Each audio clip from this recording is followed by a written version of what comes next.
bonaerense. Gracias, señor. Que lo ayude. Guardia, retire a la detenida. ¿Vamos, mate? Bueno. La escena es la siguiente. Julia es la primera vez que entra a penal. Y con esta corro así para allá. ¡Pará, boludo, pará! ¡Ey, pará! ¿Qué pasa? ¿Querés manejar vos? No manejo, pelotudo. ¿Pero qué haces? ¡Pará, loca, pará! Che, ¿hace mucho que lo conoces a Sosa vos? Bastante. ¿Siempre carancheando? No, el loco empezó a hacer esto cuando le sacaron la matrícula. Lo que digo es que nos tenemos que involucrar cada vez más en una situación como esta. No podemos ser solamente sacerdotes.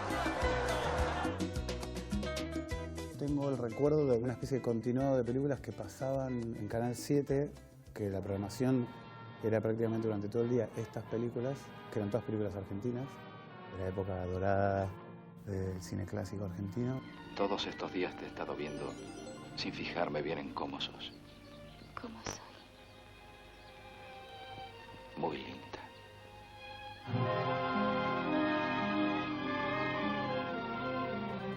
Lo único lindo que hay aquí. Vamos, Santo. Como una curiosidad de adolescente que había empezado a hacer teatro. Y cuando terminé la secundaria me ofrecieron dar clases de teatro a niños. Entonces ahí empecé a trabajar como del otro lado. O sea, por un lado dando clases, pero a la vez mostrando el trabajo de mis alumnos a sus padres. Y ahí es donde empecé a acercarme a la dirección.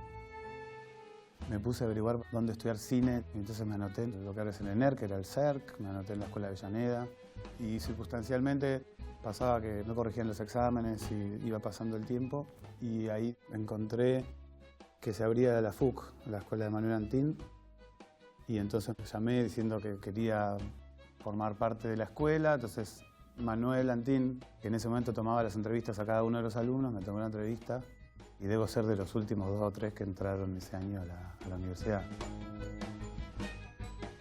Y por suerte pude entrar en la escuela de Antín porque los otros exámenes me habían bochado, así que me iba a quedar afuera de las 2 escuelas en las que había dado el examen. En la escuela me sentí muy cómodo con la experiencia de filmar. Me sentí muy cómodo siempre con las cámaras o con los elementos de sonido, con todos los aparatos que necesitamos para hacer una película. Hice varios cortos. Un corto se llama Negocios, que es el negocio de mi papá, y un negocio de repuestos de autos.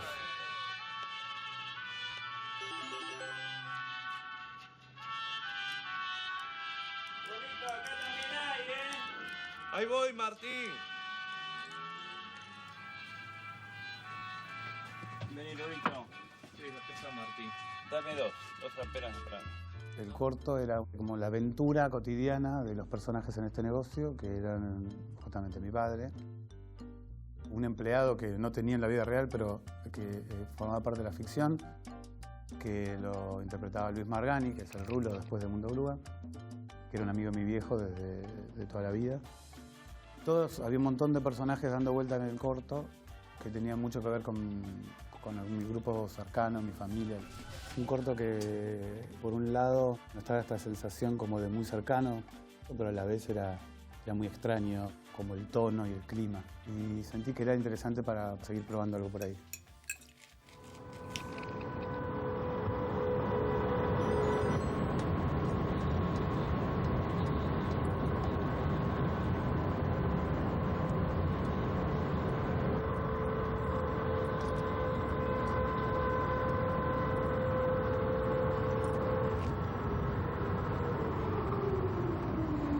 Bueno, flaco, bajando.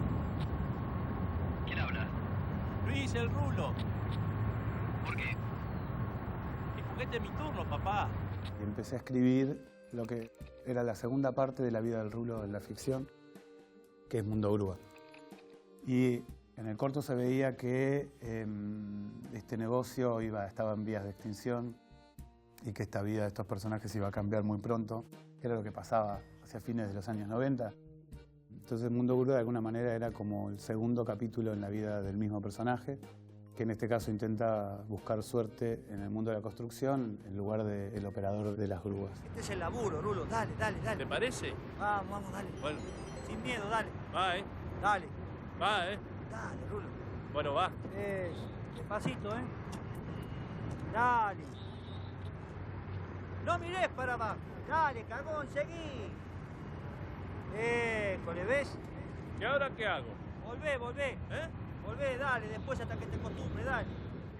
Es una película que se filmó durante 1 año y medio, más o menos, durante fines de semana, durante vacaciones, en muchas etapas que iban coincidiendo con justamente los momentos en donde se conseguían los recursos, o el dinero, la cámara o la gente, porque costaba que todo estuviera al mismo tiempo en el mismo lugar. Toda la gente que me acompañó, era la primera vez que hacía una película. Estaba el Rulo, que era la primera vez que actuaba, o mi abuela, que también hace como en el corto de la mamá del Rulo, y así varios personajes. Del otro lado estaba Adriana Eisenberg y varios actores que quizás muchos de ellos no eran muy conocidos en ese momento o no eran todavía conocidos, pero todos actores con mucha formación y trayectoria. Fue una sorpresa para mí y para mucha gente lo que pasó con esa película en ese momento, y es que nosotros sacamos la copia del laboratorio literalmente la noche que se estrenó en el primer Bafisi, eso fue en abril del 99. Y al día siguiente, que era la entrega de premios, había ganado 3 premios en el festival. Empecé a viajar con la película por muchos lados. Mundo Grúa tuvo más de 30 premios alrededor del mundo en sus viajes. En ese momento era muy poco habitual que una película argentina viajara a festivales. También era muy poco habitual que una película de este estilo se estrenara comercialmente en la sala. Entonces era todo como demasiado nuevo y me llevó mucho tiempo entender realmente el significado de lo que había pasado en ese momento.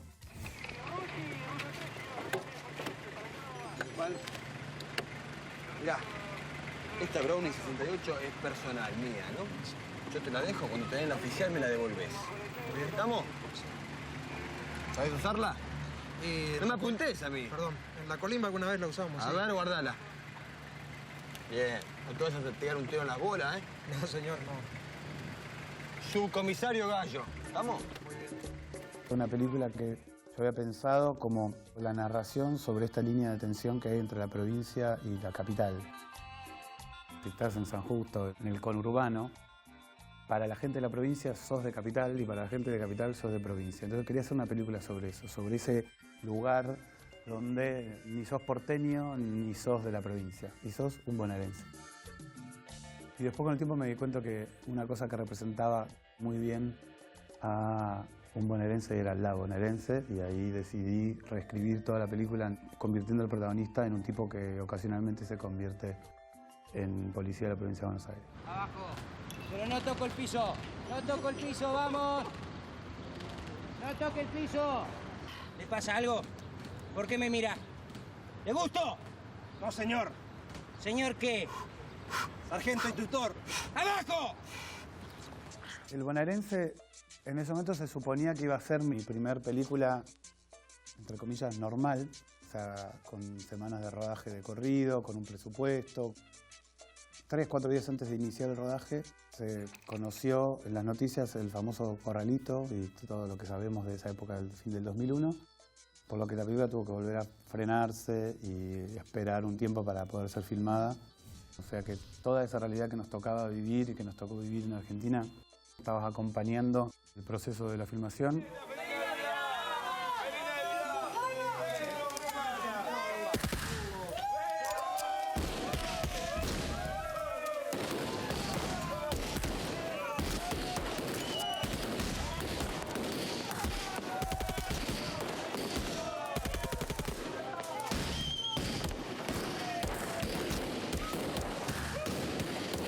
De vuelta, de una manera parecida a la de Mundo Grúa, con el bonaerense pasó de ser todo como muy intenso y muy incierto porque no se sabía cuándo iba a terminar la película, a que incluso antes de estar terminada recibimos una invitación del Festival de Cannes, que habían visto un armado todavía inconcluso, pero que querían la película, y que entonces hizo que eso que no se sabía cuándo se iba a terminar ni cómo, conseguí justamente gente que me apoyara para poder terminar la película, cerrarla. La primera vez que vi la copia terminada, de corrido, todos los actos pegados con la mezcla final, el sonido final, en una sala, fue en la sala en Cannes cuando se presentó por primera vez. Entonces, son dos experiencias muy distintas, pero que tuvieron muchas cosas en común también.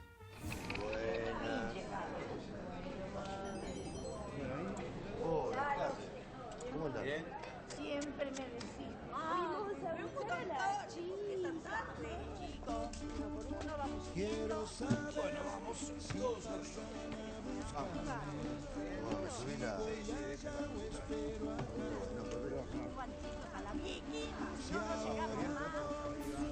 Tenía ganas de hacer una película que tuviera un poco más que ver con lo que estaba viviendo yo en ese momento, que acaba de ser papá, y tenía ganas de hacer una película sobre una familia y toda la locura que significa una familia. De alguna manera también está basada en recuerdos de viajes que yo había hecho cuando era chico, en la casa rodante de mi viejo. De hecho, la casa rodante que se ve en algunos exteriores era la casa que había construido mi viejo, en la que yo me iba de vacaciones cuando era chico.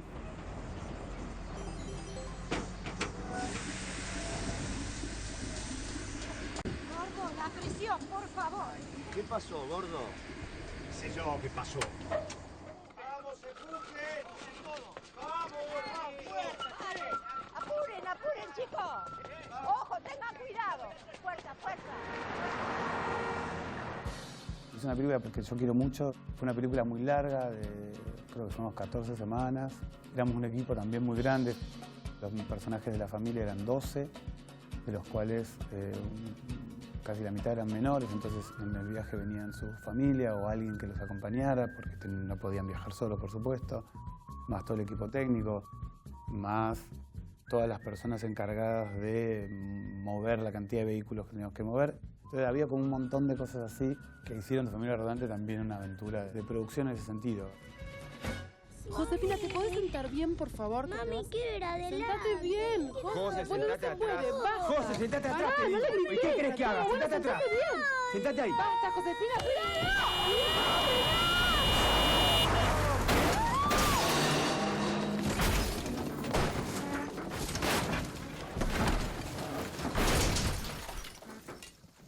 Tenía ganas de hacer una película en el extremo de la anterior y de las anteriores. Una película mucho más dramática.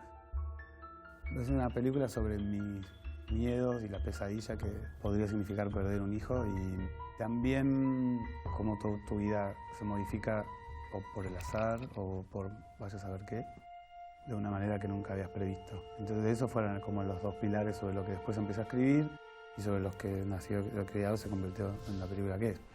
¿Y quién mataste, Santiago? Maté a mi familia.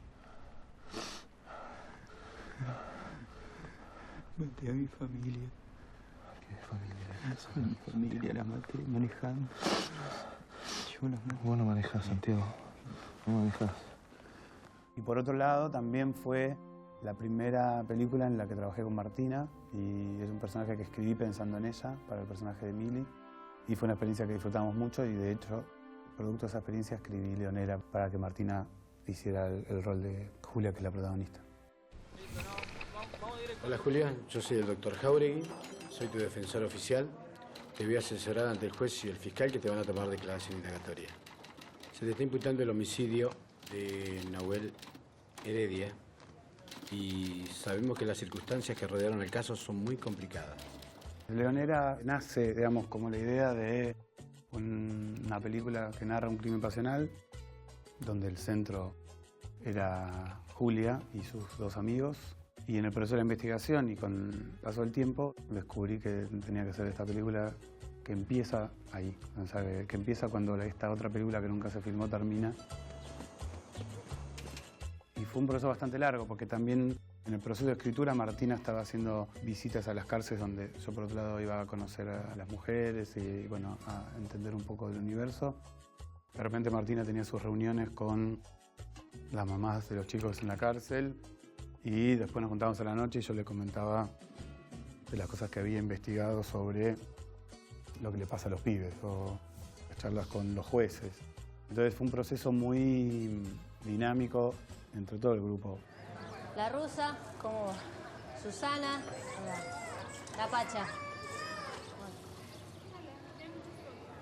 quieren saber algo de Julia, me preguntan a mí. Lo mismo para vos. Cualquier duda, me la preguntas a mí. ¿Qué haces? Tomátelas con el pucho de acá. Filmamos en cárceles reales pero vacías, que funcionaban como un set de alguna manera para nosotros, porque todas las escenas que tuvieran niños no las podíamos hacer en una cárcel real. Eran en cárceles que estaban, por ejemplo, en construcción, pero que no estaban habilitadas o terminadas. Después hubo otras escenas, por ejemplo, en la última etapa, que se filmó en la Unidad 8 de La Plata. Filmamos en una cárcel real, donde se hizo un proceso de casting durante un tiempo, se contrató a las mujeres para que pudieran actuar, se las preparó y actuaron con Martina en toda la última etapa de la película. Y después hubo un proceso que era mixto. En un momento filmamos en una unidad donde había un complejo donde había varias unidades. Entonces había una unidad vacía, pero al lado había una unidad en funcionamiento. Entonces se trabajaba con presas reales viniendo a trabajar al set, que en realidad también era dentro del mismo complejo penitenciario.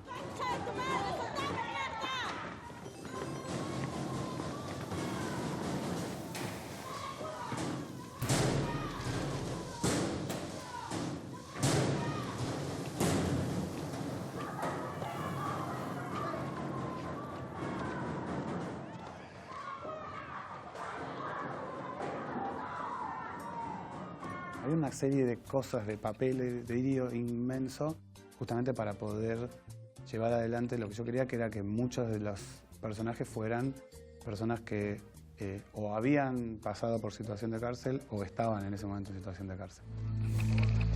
Buenas noches. ¿Qué pasó? Parece que se paró delante de la camioneta. Se golpeó muy fuerte la cabeza, no tenía puesto el casco. ¿Vos estás bien? ¿Yo? Sí. Sí, más o menos, sí.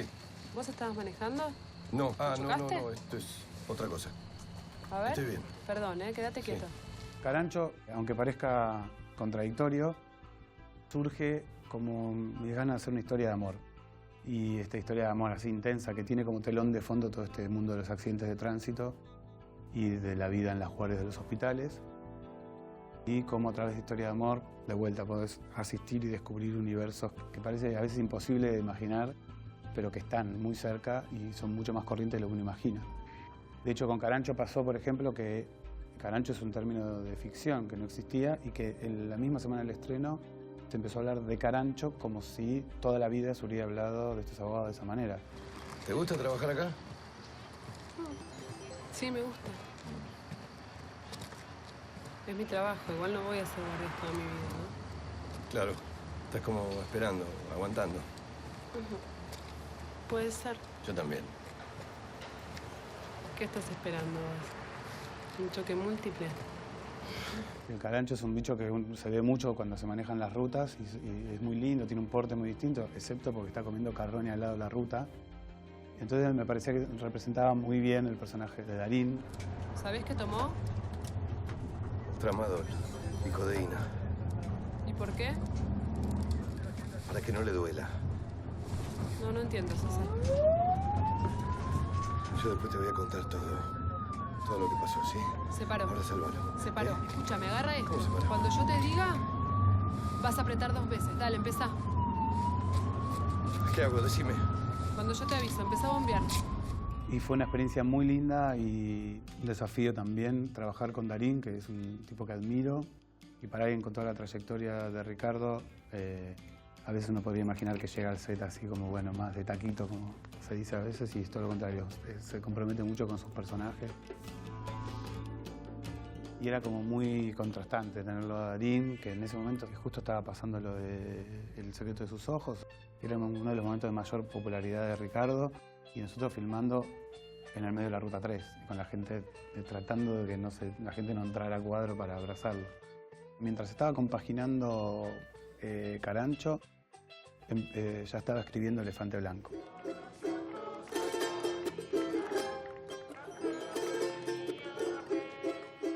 Hoy se cumplen 37 años de la muerte y martirio del padre Carlos Mujica.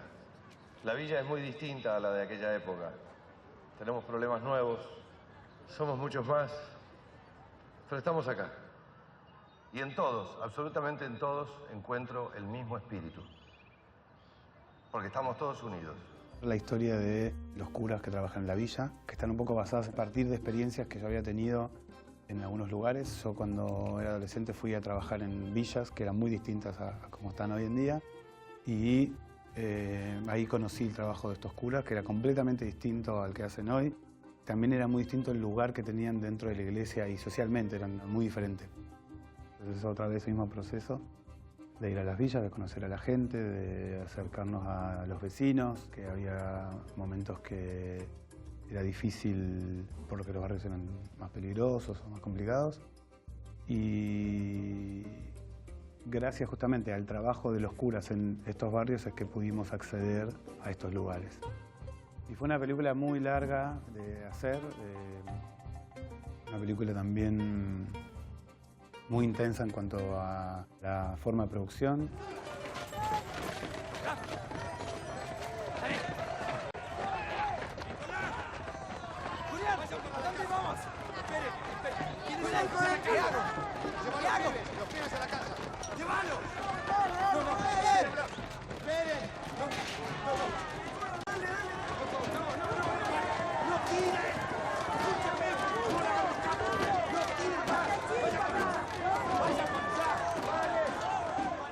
De vuelta, un proceso de formar actores dentro de la villa, de compartir no solo el momento de la filmación, sino compartir antes y después todo el proceso de hacer la película.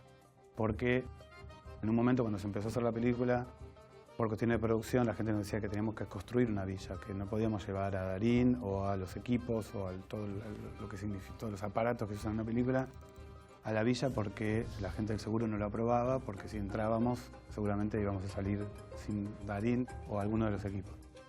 Lo que habla también de todos los prejuicios que hay alrededor de estos barrios.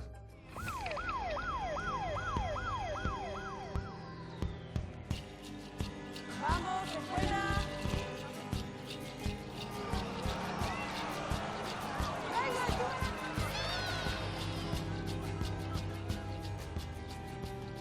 Y creo que todo el cine siempre reflexiona primero sobre el momento en que lo haces y después sobre el momento en que lo ves. No puedo pensar el cine como abstraído de la realidad. Lo que no quiere decir que las películas tienen que ser irrealistas, no existe el cine realista para mí. De hecho, creo que el realismo en todo caso es una herramienta para construir las escenas. Nosotros, los actores, los directores, los que hacemos el cine, nos sentimos involucrados con la realidad que nos toca vivir. Entonces, para mí es más difícil intentar que eso no suceda, tratar de que esto no está pasando o pretender que el cine está abstraído de la realidad de donde vos observás. Todos los días lo mismo. Y bueno, ¿qué va a hacer? Bueno, ¿qué tiene la máquina? Es toda suya. Bueno, la 325. ¿Empiezo? Sí, sí, sí, sí.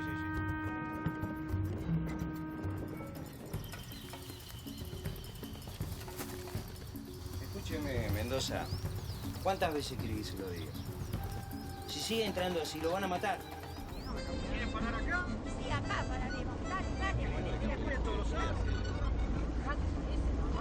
Sí, acá, Marta, acá.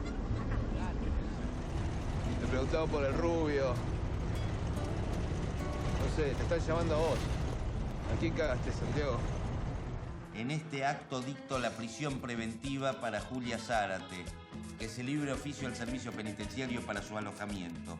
Encantado, señorita. La verdad es que te empecé a ver un poco más seguido y estoy pensando en quedarme.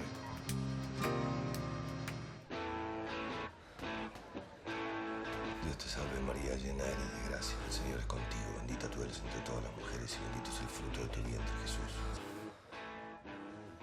Me siento realmente un privilegiado de poder hacer las películas que hago, tener gente que me acompañe detrás de cámaras desde hace muchos años, pero también gente que me acompaña en las salas, porque me encuentro con gente que me dice, te vengo siguiendo desde Mundo Grúa, y no se aburren y por suerte siguen renovando el vínculo y siguen acompañándome. Para mí es muy importante saber que hay gente que espera mis películas, porque eso es muy estimulante. Por lo tanto voy a seguir haciendo más películas.